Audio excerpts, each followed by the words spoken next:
Ya, bersenang sungguh pada subuh kali ini. Untuk itu mari kita bersaksi sejenak untuk mendengarkan sosial beliau dan kepada beliau menghormat kami silakan.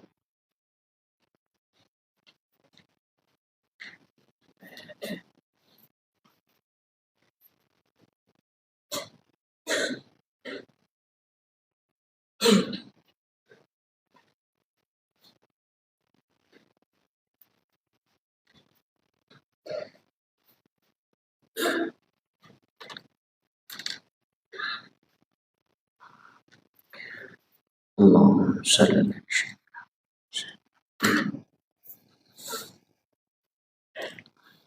Bismillahirrahmanirrahim. Assalamualaikum warahmatullahi wabarakatuh.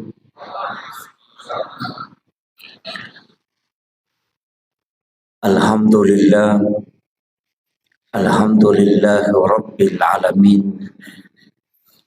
Wassalatu wassalamu ala asyrafil anbiya'i wal mursalin Sayyidina wa maulana wa habibina wa syafi'ina wa ala alihi wa ashabihi wa sahabatihi ajma'in. Allahumma salli ala Sayyidina Muhammadin salatan tuballiguna biha kullal maqsud. Ya Jawadu ya Ma'bud, Ya Rahimu ya Wadud, birahmatika ya arhamar rahimin. Allahumma salli ala Sayyidina Muhammadin tibbil qulubi wa dawaiha wa afiyatil abdani wa shifaiha wa nuril absari wa diyaiha wa ala alihi wa sahbihi wa sallim. Jamaah salat subuh yang insya Allah dirahmati dan dimuliakan oleh Allah Subhanahu wa Ta'ala. Alhamdulillah, kita baru saja melaksanakan satu ibadah yang disebutkan oleh baginda Rasulullah Sallallahu Alaihi Wasallam sebagai ibadah yang setara dengan ibadah satu malam penuh, yakni pelaksanaan sholat subuh secara berjamaah di masjid. Jika kita tidak bisa melaksanakan semua sholat fardu di masjid, maka usahakan sholat subuh dikerjakan di masjid secara berjamaah. Karena itu sama dengan bangun satu malam penuh untuk beribadah di hadapan Allah Subhanahu wa Ta'ala. Itulah rahmat yang diberikan oleh Allah secara khusus kepada umatnya Rasulullah Sallallahu Alaihi Wasallam. Sebenarnya kita ini diberikan beberapa hadiah oleh Allah. Itulah yang membuat kita menjadi umat yang terbaik. Karena memang selain dijanjikan keselamatan, kita juga diberikan khususiyah. Syariat-syariat Nabi sebelum Rasulullah itu tidak pernah memiliki rukhsah. Tidak ada kemudahan. Karena kalau sudah perintah Allah secara mutlak, itu tidak boleh ditawar. Bahkan yang paling berat itu adalah umatnya Nabi Musa. Karena ketika dia melakukan dosa atau kesalahan, maka tidak ada istilah taubat kecuali faqtulu anfusakum, kecuali membunuh dirinya. Jadi umat Nabi Musa nanti diterima taubatnya ketika dia membunuh dirinya kalau sudah melakukan dosa. Jadi cara pertobatannya itu di hadapan Allah adalah faqtulu anfusakum, membunuh dirinya. Kita umatnya Rasulullah itu tidak. Kalau melakukan kesalahan cukup melaksanakan atau melakukan taubat. Taubat itu ada dengan jalan mengakui kesalahan, ada dengan jalan melalui sholat. Yang nanti setelah taubat itu baru kita ikuti dengan istighfar. Jadi, ada juga yang kadang-kadang keliru memahami taubat. Dianggap itu ketika dia beristighfar itu sudah masuk taubat. Padahal beda. Taubat itu bahasa Arab dari kata taba yatubu taubatan, kembali. Kalau istighfar itu istighfar, menutup yang nampak. Itu makna dasarnya. Kalau taba yatubu taubatan itu kembali. Jadi sebenarnya orang yang bertaubat itu adalah orang yang kembali mengingat kesalahannya. Makanya disebut kembali. Jadi kalau ada orang pernah melakukan dosa, ketika dosa itu dia ingat dan dia mengakui kesalahan itu di hadapan Allah, maka itulah yang disebut dengan taubat.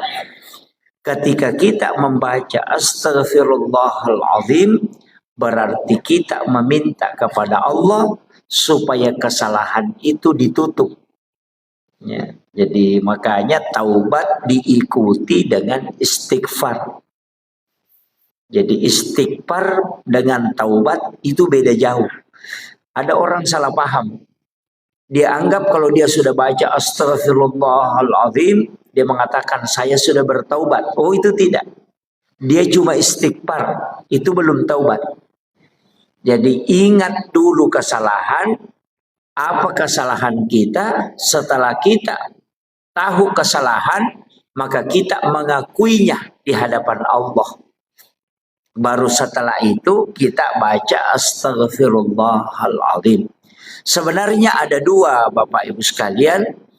Ada kalimat istighfar, ada kalimat al-afu. Tapi al-afu itu hanya biasanya kebanyakan dipakai di bulan Ramadan. Padahal al-afu itu menghapus. Kalau istighfar itu menutup yang nampak. Artinya bagaimana? Kalau misalnya kita menulis di kertas, kemudian ada tulisan yang salah, kita mengambil tip X, kemudian kita mentip X itu tulisan. Itu namanya istighfar, menutup yang nampak. Jadi orang yang berdosa kemudian istighfar, maka dosanya itu ditutup, bukan dihapus. Itu makna hakikinya. Nanti kalau mau dihapus, bukan istighfar, tapi kita pakai al-afu. Makanya itulah sehingga di bulan Ramadan kita membaca Allahumma innaka afuwun karim tuhibbul afwa fa'fu anna. Al-afu itu menghapus yang ada. Jadi kalau makanya Nabi mengatakan orang yang berpuasa dengan ikhlas, dengan penuh keimanan, itu maka seperti bayi yang baru lahir dari perut ibunya. Itu karena memang dibersihkan. Makanya kalau kita cuma baca astagfirullahaladzim, astagfirullahaladzim, astagfirullahaladzim, itu dosa masih ada. Dia tidak terhapus, cuma tertutup. Sama dengan tip X tadi. Kalau di tip X, jadi itu tulisan masih ada di dalam. Cuma dia ditutupi supaya tidak nampak. Nah, itulah kalau kita ada dosa kemudian baca astagfirullahaladzim, dosa itu nanti tetap dinampakkan di yaumil akhir. Jadi itu tetap diperlihatkan. Semua kesalahan itu diperlihatkan. Tapi ada orang yang tidak diperlihatkan kesalahannya. Memang terhapus. Siapa? Orang yang membaca Allahumma innaka afuwun karim tuhibbul afwa fa'fu anna. Makanya itulah sehingga kalau masuk Ramadan kurangi istighfar, tapi perbanyak membaca al-afu. Itulah sehingga bulan Ramadan itu adalah penghapus dosa-dosa. Itu yang pertama. Itu adalah kemudahan. Itu adalah rahmat Allah. Itu harus diraih. Kemudian yang ketiga, kita dalam Islam ini diberikan kemudahan dari semua ibadah. Jadi ada ibadah itu yang diwajibkan, ada yang dihapuskan kewajiban itu, bisa tidak dilaksanakan. Itu karena kemudahan. Yang kedua, ada ibadah yang dikurangi. Jadi misalnya diberikan ukuran, kemudian bisa dikurangi, hanya seperduanya diambil. Ada juga ibadah yang bisa diganti. Ibadah yang wajib yang bisa tidak dilakukan itu sholat Jumat. Sholat Jumat itu wajib, tapi bisa tidak dilaksanakan. Bisa jadi tidak jadi wajib. Kapan? Ketika kita sakit, itu tidak wajib. Ketika kita musafir, itu tidak wajib. Ketika hujan deras, sehingga menghalangi untuk bisa melaksanakan sholat Jumat, maka itu menjadi tidak wajib sholat Jumat. Jadi ibadah wajib bisa hilang hukum wajibnya. Itu karena kemudahan diberikan oleh Allah. Nabi-nabi terdahulu itu tidak mungkin dikasih seperti itu. Tidak ada. Kalau kewajiban, pokoknya kewajiban harus kau lakukan. Yang kedua, ada ibadah yang bisa diganti. Seperti puasa yang tidak bisa kita lakukan, itu dengan membayar fidyah. Itu diganti tuh. Jadi, puasa diganti dengan membayar. Kemudian yang ketiga, ibadah yang diberikan ukuran tapi bisa dikurangi. Itulah sholat jamak qasar. Dipindahkan waktunya, kemudian dari 4 rakaat dikurangi menjadi 2 rakaat. Itu semua rukhsah, kemudahan. Dan itu rahmat Allah. Cuma jangan sering-sering mengambil kemudahan. Itu mursyid kami itu mengatakan jangan sering-sering mengambil kemudahan, ya. Tapi ada ulama mengatakan tidak, itu sedekahnya Allah. Jangan tidak ambil kalau Allah bersedekah. Jadi sebenarnya Allah itu bersedekah kepada kita. Apa sedekahnya Allah? Itu menjamak kasar sholat, termasuk juga menjamak sholat. Cuma kalau di dalam fikih itu kalau menjamak sholat sebaiknya ditakhir, bukan takdim. Ya. Jadi kalau fikih ya, kalau kita buka fikih Syafi'i itu kebanyakan ulama fikih itu kalau menjamak kasar sholat itu mentakhir. Jadi dibawa ke akhir, bukan ditakdim. Ya. Jadi kebanyakan itu. Tapi kalau pakai hukum biasa tidak masalah. Nah, ada juga orang kadang menjamak sholat tapi dia belum tinggalkan rumah. Melakukan perjalanan masih di rumahnya, dia sudah jamak, kemudian berangkat. Mestinya itu kalau aturannya dalam fikih Syafi'i, kita harus tinggalkan rumah dulu, baru menjamak kasar sholat. Jadi kalau masih di rumah, jangan. Tinggalkan rumah. Misalnya melakukan perjalanan baru 50 meter, ketemu masjid, kita menjamak kasar sholat di situ, baru melanjutkan perjalanan. Karena musafir itu nanti berlaku ketika meninggalkan rumah. Kalau masih di rumah itu belum musafir. Nah, itu alasannya. Jadi itu ya alasannya Imam Syafi'i. Jadi sehingga dia mengatakan orang menjamak kasar sholat itu kalau di rumahnya itu tidak berlaku karena dia belum musafir. Jadi nanti kalau dia sudah tinggalkan rumahnya baru terhitung hukum musafir. Jadi sholat jamak kasar itu tidak boleh dilakukan di rumah tempat kita mukim. Jadi mesti tinggalkan dulu. Biar 100 meter dari rumah ketemu masjid, singgah dulu di situ menjamak kasar, baru melakukan perjalanan. Itu karena sudah meninggalkan rumah itu dianggap sudah start musafir. Dan bilang ada juga pendapat Ustaz, bilang boleh di rumah sebelum berangkat. Itu yang pakai boleh mengerjakan di rumah sebelum melakukan perjalanan, itu karena dia berangkat bukan pada musafirnya, tapi berangkat pada niat musafirnya. Kan begitu. Jadi ya ko mannya nih makanya melo kak melakukan perjalanan misalnya ke Samarinda atau mau ke Balikpapan atau mau melakukan perjalanan ke Berau. Jamak kasar memang makin di rumah. Kenapa? Karena kita sudah berniat untuk melakukan perjalanan. Nah, jadi kalau dihitung dari niatnya berarti boleh dilakukan di rumah. Tapi kalau dihitung dari musafirnya maka tidak boleh dikerjakan di rumah. Nah, itu. Kemudian ini juga ada yang kadang keliru memahami. Dia bilang, saya melakukan perjalanan pergi ke Balikpapan. Di Balikpapan dia menjamak kasar sholatnya. Padahal dia punya rumah di sana. Wah, itu jadi masalah. Orang yang punya rumah, punya tanah pribadi, dan punya rumah pribadi tidak dihukumi musafir. Karena dia punya rumah di sana, maka dihukumi dia mukim. Maka tidak boleh menjamak kasar sholatnya selama di sana. Itu kalau bikinnya.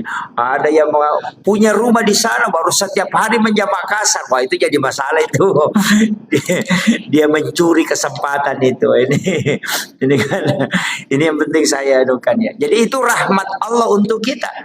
Kalau mau ambil silahkan, yang tidak mau mengambil silahkan. Karena memang dua versinya. Ada yang mengatakan itu rukhsah, kemudahan. Ada yang mengatakan itu azimah, sesuatu yang harus dilakukan. Sehingga Imam Abu Hanifah mengatakan kalau musafir tidak boleh sholat sempurna. Kalau dia musafir tidak boleh sholat sempurna. Tidak sah sholatnya kalau dia sholat sempurna. Berarti memahami sebagai azimah. Tapi kalau dia mengatakan silahkan pilih. Kalau mau jamak kasar boleh, kalau mau sempurna boleh. Berarti itu menganggap sebagai rukhsah, kemudahan. Jadi kan begini, supaya kita agak paham sedikit. Dulu di masa Nabi melakukan perjalanan tidak ada air, tidak ada sumur. Yang kedua tidak ada rumah, tidak ada rumah. Yang ketiga tidak ada masjid. Dan itu perjalanannya di mana? Di atas padang pasir yang panas terik, tidak ada rumah ditempati untuk singgah sholat. Kemudian itu di atas padang pasir, bahkan kadang datang badai pasir. Kemudian melakukan perjalanan dengan kadang menggunakan jalan kaki, kemudian kadang menggunakan kendaraan berupa unta.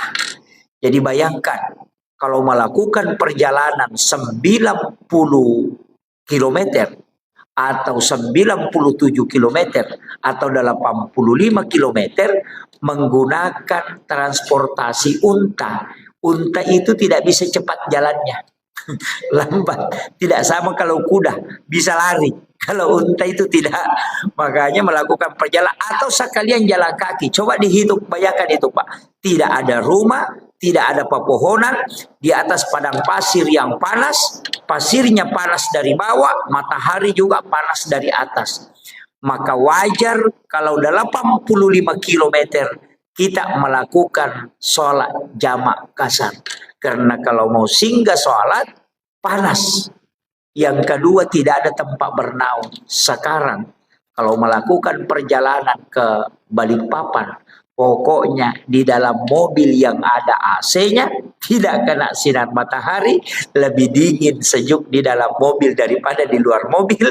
Kemudian yang kedua, 100 meter ada masjid, 100 meter ada masjid, 100 meter ada masjid. Apakah itu bisa kita menjamak kasar? Karena kemudahan itu. Nah, itulah yang berbicara tentang rukhsah. Kemudahan. Nah, jadi kalau kemudahannya jangan menjamak kasar. Aja nemu jamak iko makadamu kemudahan biar udah sebab lagi. Nah sudah mudah sekali perjalananmu itu. Tidak sama di masa Nabi jalan kaki. Tidak ada tempat bernaung. Makanya kalau dia menjamak kasar wajar. Kenapa? Karena susah betul perjalanannya. Nah sekarang kamu tidak jalan kaki. Duduk saja. baru kena sinar matahari, makan-makan lagi di mobil. Wah itu baru dia bilang mau jamak kasar. Wah itu kebablasan betul itu. Nah, itulah pendapat ulama yang tidak memberikan bahwa lebih baik melakukan sempurna.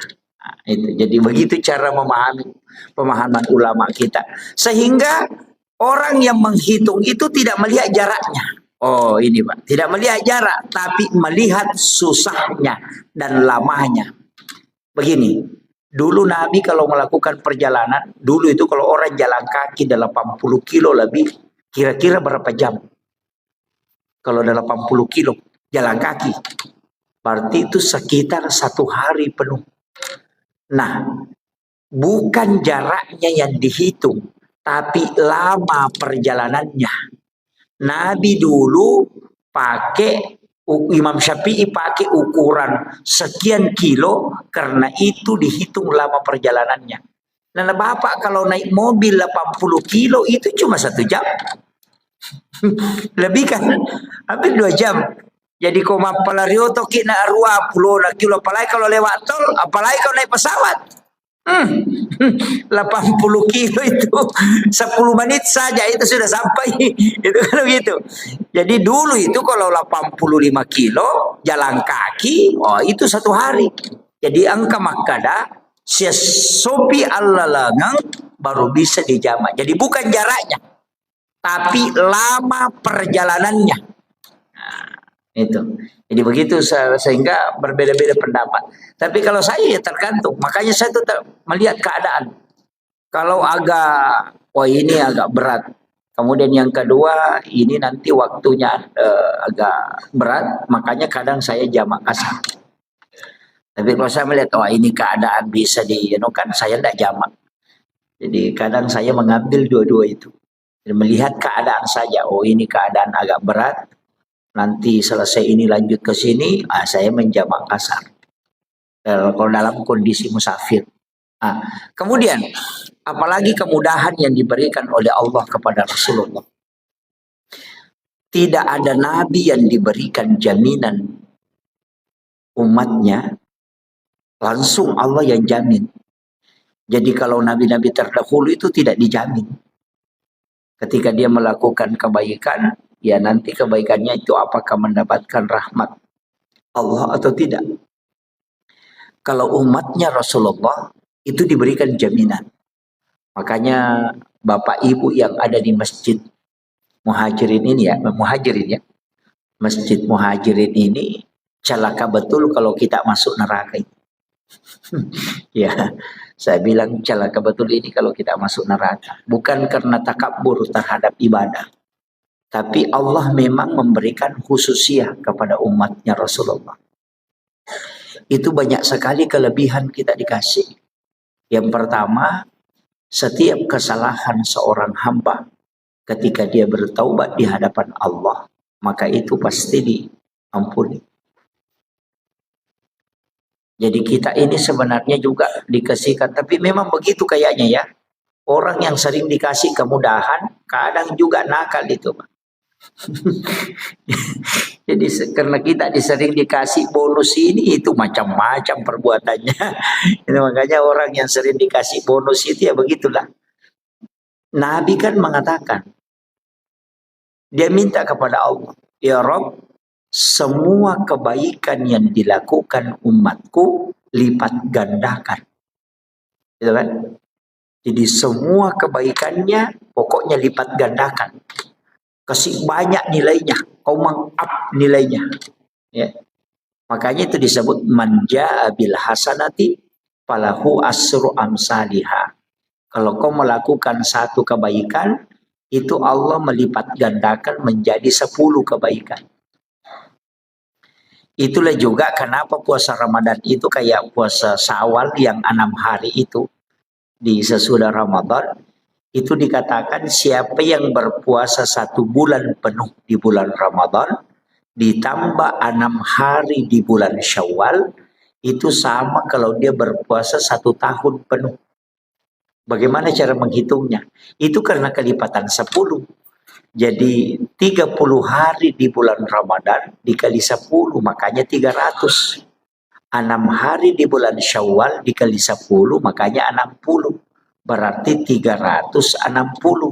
Nah dalam 1 tahun itu 360 hari. Itu gitu.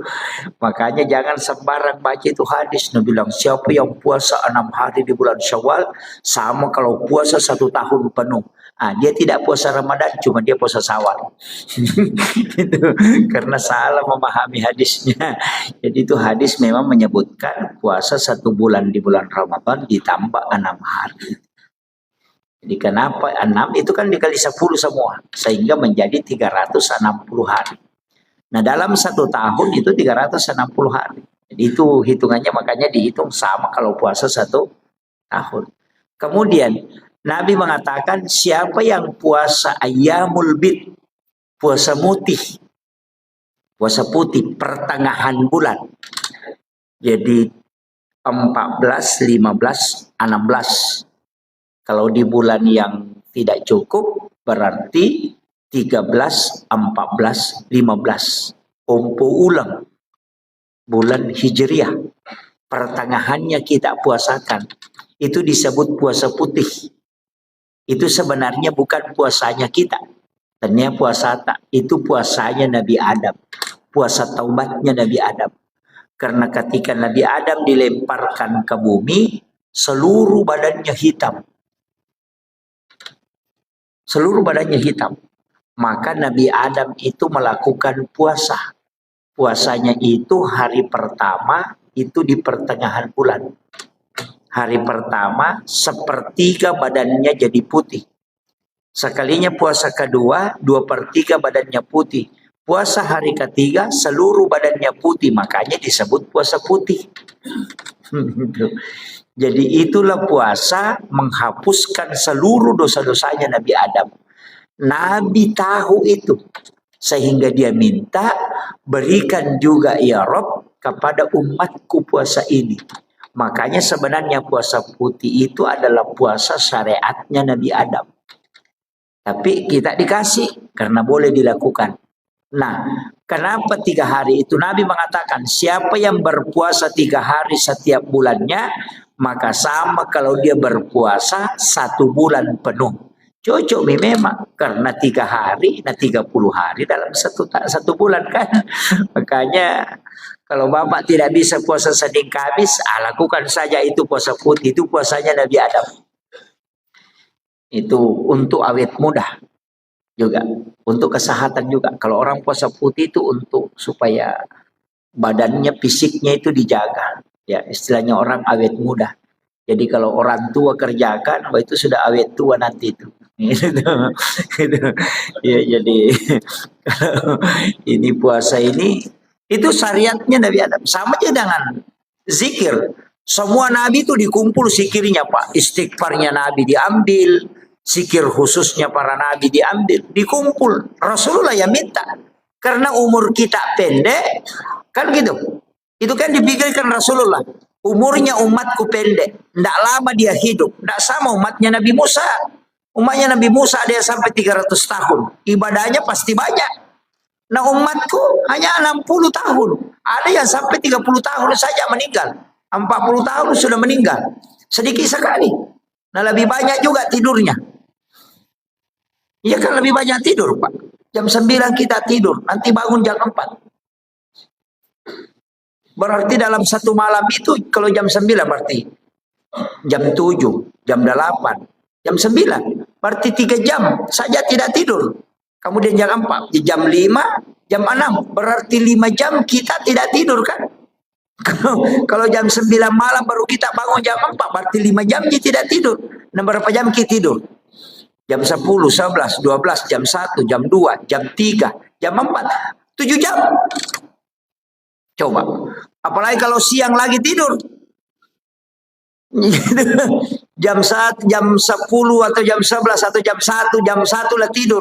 Nanti bangun jam 4. Angkalalo atau tate ruamo pinatino tate sira pinoto ele. Yang kata umako tuh kalau ada orang itu Pak jam 8 malam sudah tidur nanti bangun jam 9 pagi. Itu orang kalau 60 tahun umurnya 43 tahun dia tidur. Kalau dikumpul tidurnya kan. Berarti kita ini lebih banyak tidur daripada aktivitas. Belum ada pia makan, belum ada pia main HP. Itu kan semua. Makanya Nabi minta karena umurnya umatku pendek, kumpulkan semua ibadahnya para nabi, kasih dia. Makanya puasa Nabi Adam kita ambil, puasanya Nabi Daud juga diambil. Puasa yang satu hari puasa, besoknya lagi puasa. Berbuka. Jadi misalnya puasa hari Senin, hari Selasa tidak puasa, hari Rabu puasa lagi. Nanti hari Kamis tidak puasa, hari Jumat puasa lagi. Begitu terus. Satu hari puasa, satu hari berbuka. Itu kalau puasanya Nabi Daud. Kalau zikir, istighfar. Kan kalau istighfarnya Nabi Adam apa? Rabbana zalamna anfusana wa illam taghfir lana wa tarhamna lanakunanna minal khasirin. Itu istighfarnya Nabi Adam. Itu istighfarnya Nabi Adam. Itulah yang diucapkan Nabi Adam di hadapan Allah. Rabbana zalamna anfusana wa illam taghfir lana wa tarhamna lanakunanna minal khasirin. Kalau Nabi Nuh, Nabi Yunus, Nabi Yusuf, Nabi Ibrahim, ada semua istighfarnya itu Pak. Semua Nabi ada istighfarnya. Makanya ada ulama itu hanya mengumpul istighfarnya para Nabi. Baru dia baca semua itu. 25 Nabi dan Rasul, dia baca semua istighfarnya. Tapi untuk Rasulullah, karena Nabi itu Sayyidul Anbiya, makanya semua yang melekat ke dia disebut Sayyid. Dikasih hari, makanya disebut Sayyidul Ayyam. Itu hari Jumat. Dikasih istighfar, disebut Sayyidul Istighfar. Karena diberikan kepada Sayyidul Anbiya. Ini. Makanya kita itu punya, pokoknya kalau sudah baca itu Allahumma anta rabbi la ilaha illa anta khalaqtani wa ana abduka wa la adika wa adika mastata'tu a'udzubika min syarri ma sana'tu wa bulaka bi ni'matika alayya wa bulaka bi dzambi faghfirli fa innahu la yaghfiruz dzunuba illa anta. Itu disebut Sayyidul Istighfar karena diberikan kepada Sayyidul Anbiya. Siapa yang membaca kata Nabi sekali maka Allah pasti menjaminnya. Itulah jaminan langsung. Makanya dihafal je semua ini Pak Di. Kalau tidak dihafal itu tugasnya Pak Imam nanti. Ini istighfar ini apa kata Allah memberitahukan kepada Rasulullah. Ya Rasulullah, sampaikan kepada umatmu, kepada hamba-hambaku. Siapa yang membacanya sekali saja di malam hari, kemudian dia meninggal pada malam itu, maka aku akan menjadi jaminannya. Pasti dia di surga. Itu jaminan Allah. Maka dari Nabi tak degaga pak dongan napa turungan ngak puang Allah Ta'ala. Tidak ada doa yang diturunkan oleh Allah kepadaku dan umatku yang membuat iblis menangis sampai matanya bengkak kecuali Sayyidul Istighfar. Denang karena teri iblis. Sejak mulai Nabi Adam itu dia tidak pernah menangis. Ketika disuruh sujud kepada Nabi Adam dia tidak sujud. Kemudian Allah melaknat dia tidak menangis. Tapi ketika Allah menurunkan Sayyidul Istighfar kepada Rasulullah, itu sampai matanya bengkak menangis. Jadi kalau mau membuat iblis menangis itu baca Sayyidul Istighfar. Paling jengkel iblis itu kalau kita baca Sayyidul Istighfar. Kenapa? Karena Allah yang langsung menjamin orang yang membaca kalimat itu. Karena iblis mengatakan setiap hari saya menggoda umatnya Nabi Muhammad supaya dia bisa masuk neraka bersama. Tapi kenapa ada kalimat yang dia baca Allah langsung menyelamatkan dia dari api neraka dan menjaminnya mendapatkan surga. Padahal bacaannya pendek sekali. Gitu. Coba bayangkan 24 jam iblis berusaha. Nah hanya kita baca 3 detik langsung dapat jaminan. Stres memang Pak. Bayangkan kalau kita berusaha itu pokoknya berusaha betul. 1 hari 1 malam kita berusaha. Tapi dalam waktu hanya 5 detik atau 10 detik langsung sia-sia semua usaha kita. Oh itu pasti kita menangis. Itulah yang membuat iblis menangis. Ya, gitu. Sama kayak begini, kalau ada orang menggambar, pelukis, dia sudah gambar, pokoknya itu gambarnya bagaimana caranya supaya sempurna. Pas dia kerjakan selama 24 jam, sempurna gambarnya, langsung tiba-tiba tumpah catnya langsung menghapus itu gambar. Apa yang terjadi? Pasti kita menangis. Begitu juga iblis ketika dia menangis ketika Rasulullah Allah memberikan kepada Nabi Sayyidul Istighfar. Makanya saya mengatakan hafal ini Bapak Ibu sekalian. Ajarkan anak-anak kita doa ini. Karena inilah doa yang sangat dibenci oleh iblis. Dan inilah doa yang menyebabkan kita mendapatkan jaminan langsung dari Allah. Jadi bukan Nabi yang menjamin, tapi Allah. Makanya orang masuk surga itu cuma 2 jalan, Pak. Kalau bukan jalur rahmat, kita masuk dengan jalur syafaat. Makanya ibadah itu terbagi. Ada ibadah wajib, ada ibadah sunnah. Makanya semua itu ada turunannya. Sholat wajib, ada sholat sunnah. Puasa wajib, ada puasa sunnah. Haji wajib, ada umrah yang sunnah. Zakat wajib, ada sedekah yang sunnah. Syahadat yang wajib, ada sholawat yang sunnah. Kenapa ada wajib, ada fardu, ada sunnah? Karena yang fardu itu lari rahmat, yang sunnah itu lari syafaat. Makanya Rasulullah mengatakan, kalau kau mau bersamaku di dalam surga, maka perbanyak sujud. Dan itu tidak mungkin sholat fardu, karena sholat fardu tidak bisa ditambah rakaatnya. Sholat subuh mutlak 2. Biar bagaimana semangatnya orang sholat subuh tetap harus 2. Tidak bisa dijadikan 8. Jangan bilang, oh ini karena enak-enaknya ini lebih baik kerjakan 8 rakaat. Itu tidak bisa. Itu tidak ke surga itu Pak. Langsung masuk neraka itu. Jadi makanya kalau sholat sunnah itu bisa ditambah. Karena sholat sunnah mutlak, sholat sunnah taubat, sholat sunnah hajat. Itu kapanpun bisa dilaksanakan. Jadi itu kuncinya. Makanya ibadah itu ada 2. Kalau sunnah tidak dibatasi, kalau fardu mutlak mahdah. Tidak bisa. Makanya haji tidak boleh dilakukan di luar tempat. Harus Mekah, Madinah. Di situ tidak boleh keluar. Makanya ada haji itu yang dibawa kereng. Iya kan? Kenal itu Pak. Yang hajinya dibawa kereng. Ada yang ke situ ke gunung bawa kereng. Itu haji juga. Dia tidak antri kalau ke situ. Ya. Dan itu dilaksanakan kapan saja. Dan haji itu tidak bisa dilakukan di luar dari 2 kota haram itu. Nah, haji juga ditetapkan waktunya. Tidak bisa dibilang, ayo mau kak saya berangkat haji sebelum Ramadan. Tidak bisa. Harus di bulan haji. Tidak bisa kalau bukan di Zulhijjah. Hajinya itu tidak bisa. Makanya kalau umrah, kan haji. Kalau umrah kapan saja. Bahkan di saat berhaji bisa umrah. Pokoknya kalau umrah biar setiap bulan di sana. Pulang hanya 2 hari di rumahnya, berangkat lagi umrah. Bisa. Tapi ajak tosi. Saya itu sering kasih tahu orang yang sering bolak-balik umrah ini, cukuplah 1 kali 1 tahun pergi umrah. Ya, jangan 3 kali 1 tahun, 4 kali 1 tahun, jangan. Kecuali pembimbing umrah. Kalau saya tidak usah setiap 1 kali lah 1 tahun. Kenapa? Pertama, umrah itu ibadah pribadi, bukan ibadah sosial. Ini saya harus kasih tahu kepada orang-orang kaya ini yang sering bolak-balik pergi umrah ini. Jadi Janganlah bolak-balik ke situ untuk setiap 3 kali dalam 1 tahun. Cukup 1 kali dalam 1 tahun.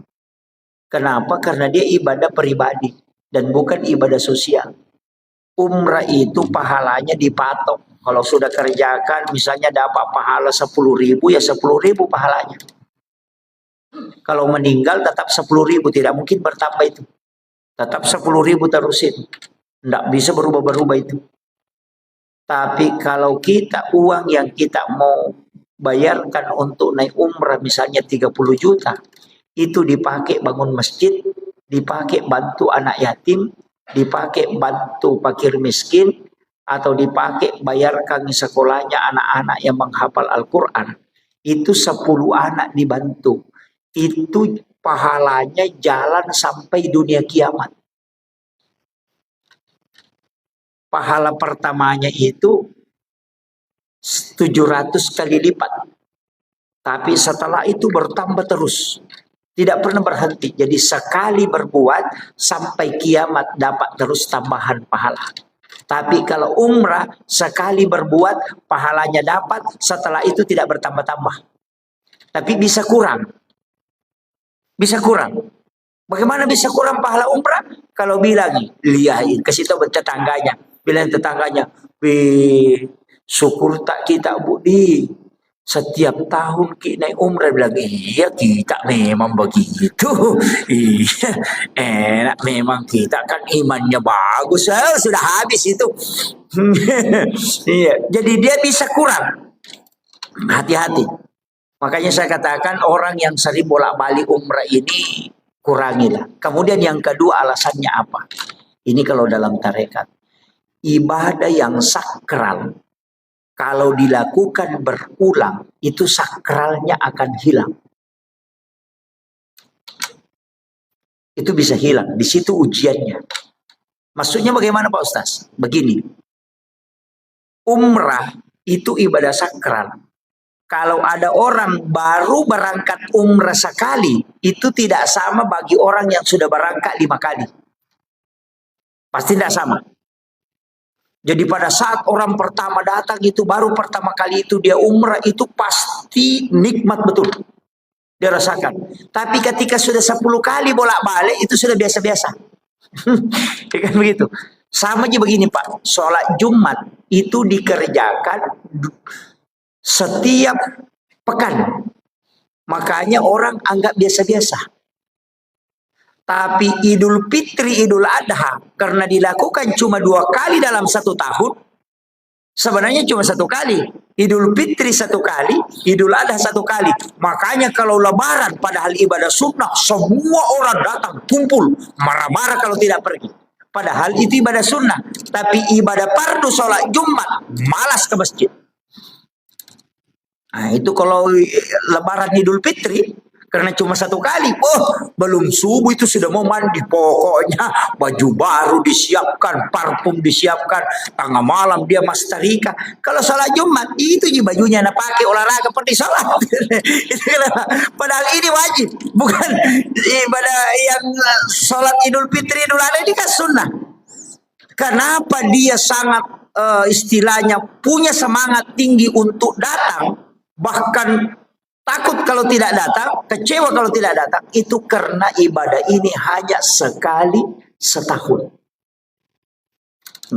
Seandainya Pak Idul Fitri, Idul Adha ini setiap minggu, nah tidak banyak juga yang datang. Apalagi yang sunnah setengah mati panitia datang sholat id minggu ini tidak datang, itu dah sunnah sih, jangan kami berangkat. Ya begitu. Kenapa? Karena sakralnya ibadah itu karena dilakukannya tidak sering berulang-ulang. Jadi ini penting saya wasiatkan. Makanya bagi yang bolak-balik pergi umrah itu simpan-simpan duluan, tak terpakai, bantu keluar.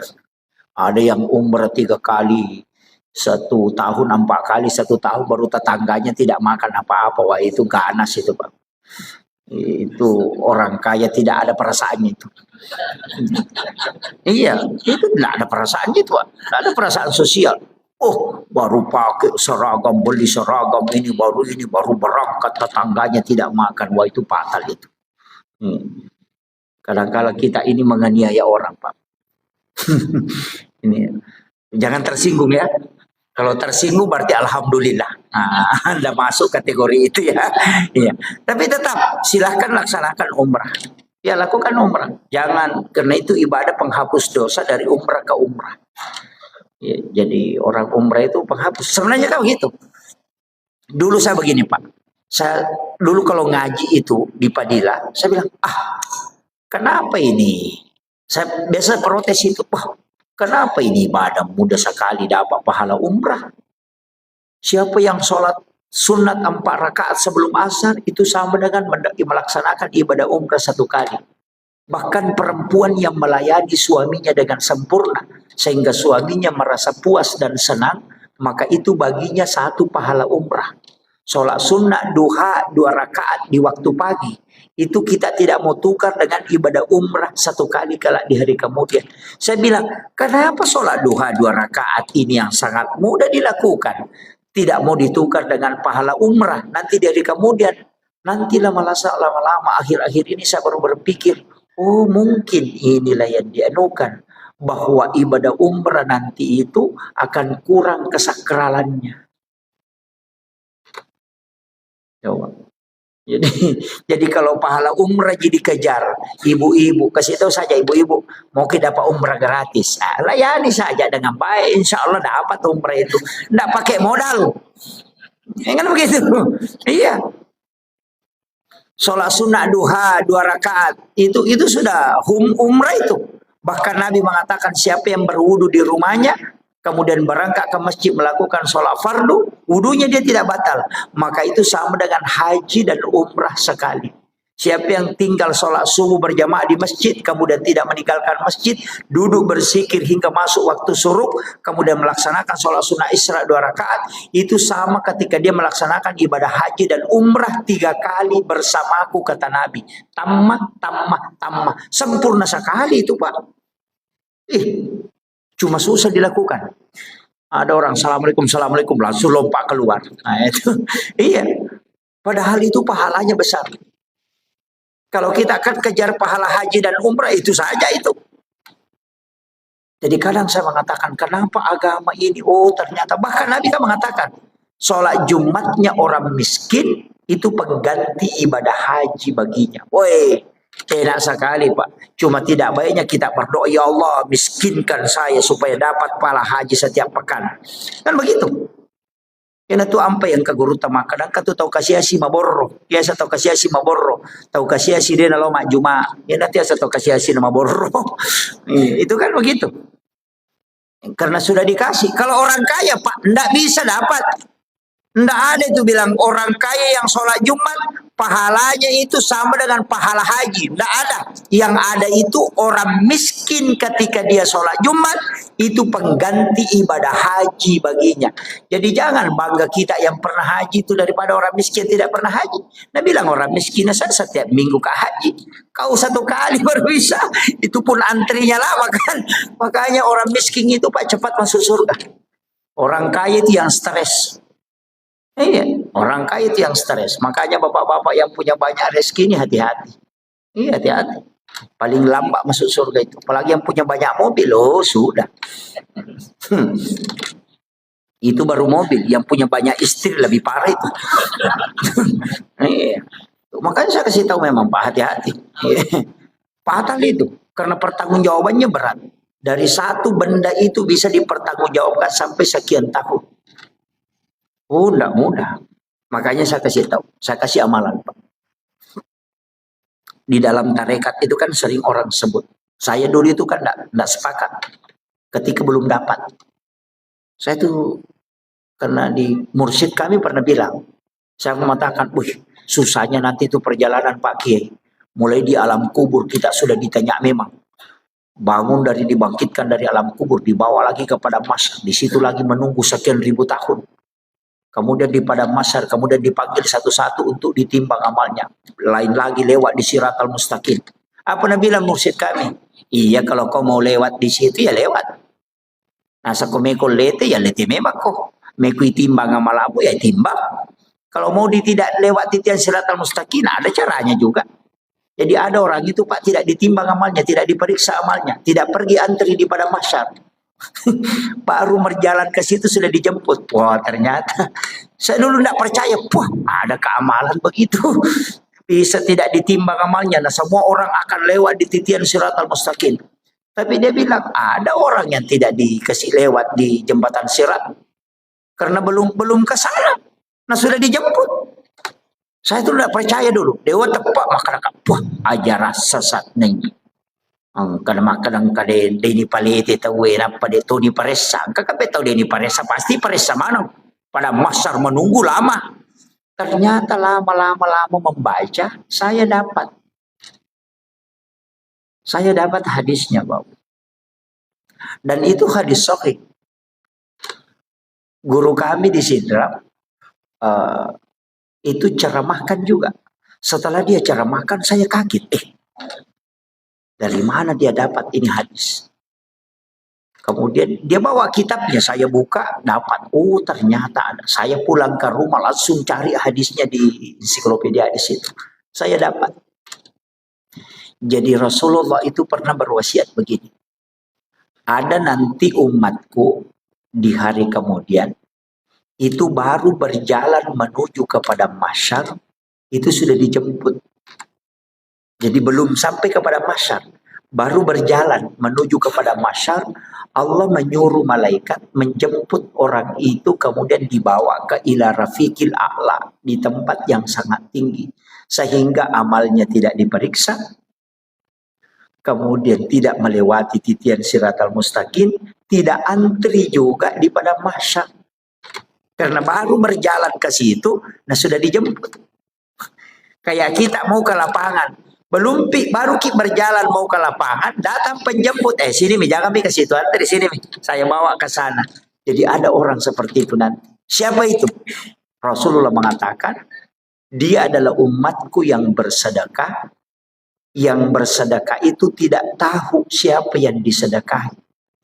Dan yang disedekahi pun tidak tahu siapa yang mensedekahi. Jadi tahu mas sumbang ede ni sangi makadani kada sumbang, tahu isumbang ede tahu ni sangi makadani kada sumbang. Belah masuknya begini. Di Bontang ini kan banyak pondok tahfiz. Ada pondok pesantren, ada panti asuhan. Telpongi saja pembinanya. Tanyakan nih Pak Ustaz, adakah anak yatim piatu di situ sekolah? Ngapa? Kalau bilang ada, kasih tahu nih. Berapa pembayarannya setiap bulan? Misalnya dia bilang 300.000 atau 500.000. Kasih tahu ustaznya. Saya mau membantu anak yatim itu. Nanti saya yang bayarkan uang sekolahnya. Tapi pesankan jangan kasih tahu saya namanya dan jangan kasih ketemu saya dengan orangnya. Anak itu juga jangan kasih tahu kalau saya yang membantunya. Jadi kita tidak tahu siapa yang dibantu pun tidak tahu siapa yang membantunya. Itulah orang yang kata Nabi tidak diperiksa, tidak dibawa antri, tapi baru berjalan ke mahsyar sudah dijemput. Karena dia punya khususia di hadapan Allah. Makanya kalau mau tidak diperiksa amalnya Pak, pakai jalur itu. Kalau kumpul anak yatim piatu baru dikasih amplop, baru disorting, oh itu masih di blender itu Pak. Belum selamat itu. Ya ngambil. Iya. Apalagi kalau calon bupati, calon wali kota, caleg itu kumpul itu santunan anak yatim. 20.000 isinya amplopnya baru disorting. Wah itu jadi masalah itu. Itu bukan pembagian sedekah itu tapi pameran anak yatim. Itu ya kan? Makanya hati-hati. Tapi caleg sekarang Pak, calon pemimpin sekarang memang harus nampakkan juga kebaikannya. Makanya yang harus dia jaga itu hatinya. Harus nampak. Karena kalau tidak nampak dia memberikan bantuan, dibilangi pemimpin kikir. Kalau dinampakkan, nah bilang ria, susah memang. Ya pitangnya gagaya, bere nasa piah melusia tiacang. Deni ya pita nasa seke patu de sisa gaga bantuan. Ya kan berat. Makanya sekarang orang si Malakama itu Pak, tidak turun ke masyarakat bersilaturahmi, dibilangi ya tuh nasa betul namang kampanye na tuh yang kah menre ni punggawa din ang kanukba. Sekalinya kita datang nasang kasyati, ang kasyaro na Chinay. Itu susah betul. Makanya kalau ukurannya orang mau dipakai Pak, merena memang iya, merena memang kalau ukurannya orang mau dipakai, makanya jangan pakai ukuran orang. Jangan pernah terpengaruh dengan penilaian orang. Kita saja dengan Allah. Apapun orang mau bilang, itu tuh istilahnya, biarkan anjing menggonggong, kapila tetap berjalan. Tidak usah. Biarkan mereka ngomel-ngomel itu. Tidak usah urus itu. Kenapa? Jalan saja di koridor yang terbaik. Itu. Karena seandainya kita tahu bagaimana cepatnya orang melupakan kita ketika kita meninggal. Nah tidak pernah diurus itu omongannya orang. Iya. Kasakamay maka natuli ni ngarang ite ko tomate de pa. Palay ko bali bola tapi dua ngaso may mati tala sa mati niyan. Nggak ada urusan. Na mo kanya ng bali bola bagus ya, bagus siapa bagus kalau sudah meninggal selesai. Nggak usah tetangga istri saja. Ya. Palimatan resi ulang itu pa aja nih. Iya. Kung memang ko talungan sumati na laki na meninggal betul suami ko terlebih dulu pergi. Sekalinya kena 2 minggu 3 minggu siulang na pasan ni status sudah 1 bulan kepergiannya ayahnya. Tapang kamaki buah komeng sabar ki bu nasa makasih lakunro namo bapak-bapak emak ko to. Makanya ibu-ibu saya sampaikan mas-mas itu jangan dikumpul-kumpul, sedekahkan. Iya, bantu orang, gunakan untuk pemanfaatan. Perhiasan itu dipakai, jangan dipamerkan sampai emasnya sampai siku. Oh, mapoto magarici mano makoy. Padahal ko masih dah kay dosa bumi rupiah. Namo malaikat mapat diulo to. Emasnya sampai siku baru sedekahnya 2.000. Iya, jangan terlalu dikumpul-kumpul itu. Gunakan untuk kebaikan, gunakan untuk umat. Sampai-sampai orang itu merasa dirinya bahwa tidak ada apa-apanya. Itu namanya menganiaya orang dengan perasaan. Makanya Nabi itu ketika kedatangan orang besar, dia minta berikan jubahku yang dari sutra. Dia pakai sutra itu ketika ada pejabat besar itu datang. Nabi memperlihatkan bahwa kami juga Islam adalah orang yang tidak dianggap kumuh. Tapi ketika Nabi bersama dengan orang miskin, maka dia menggunakan pakaian ala seperti orang miskin itu tadi. Tetap dalam kesederhanaan.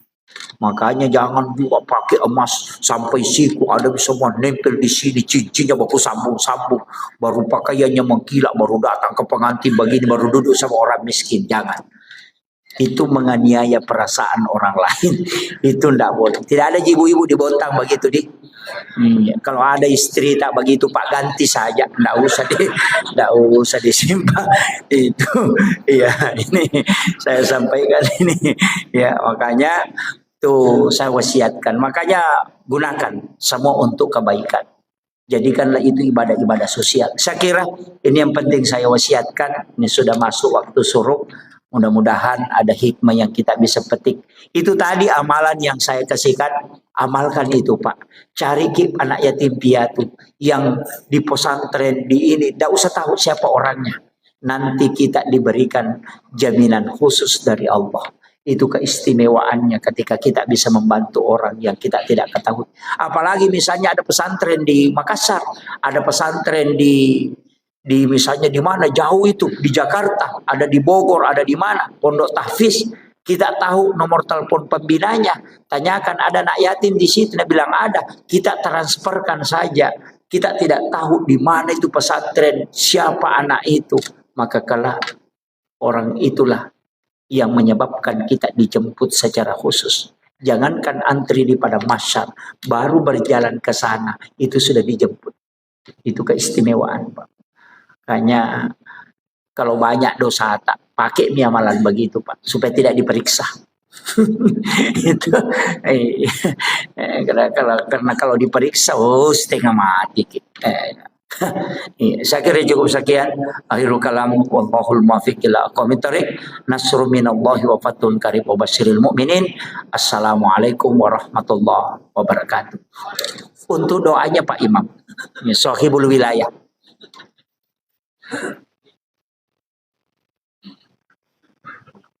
أعوذ بالله من الشيطان الرجيم بسم الله الرحمن الرحيم الحمد لله رب العالمين الشيخ محمد العالمين والشيخ عمرو مزيدا يا ربنا نحمدك على سيدنا محمد اللهم إنا نسألك السلامة والآخرة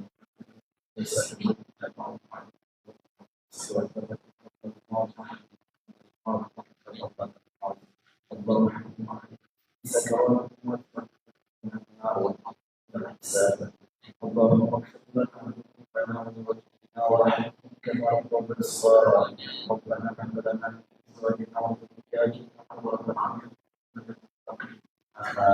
ربنا ظلمنا انفسنا ونحن من الخاسرين ربنا لا تزغ قلوبنا بعد إذ هديتنا وهب لنا من لدنك رحمة انك انت الوهاب ربنا تقبل منا انك انت السميع العليم وتب علينا انك انت التواب الرحيم ربنا اتنا في الدنيا حسنه وفي الاخره حسنه وقنا عذاب النار سبحان ربك رب العزه عما يصفون وسلام على المرسلين والحمد لله رب العالمين.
Sekian dari kami. Semoga yang menyaksikan selalu dalam lindungan Allah Subhanahu wa taala dan semua kita dimudahkan segala urusan. Terima kasih yang sudah menyaksikan. Saya akhiri. Wabillahi taufiq wal hidayah. Assalamualaikum warahmatullahi wabarakatuh.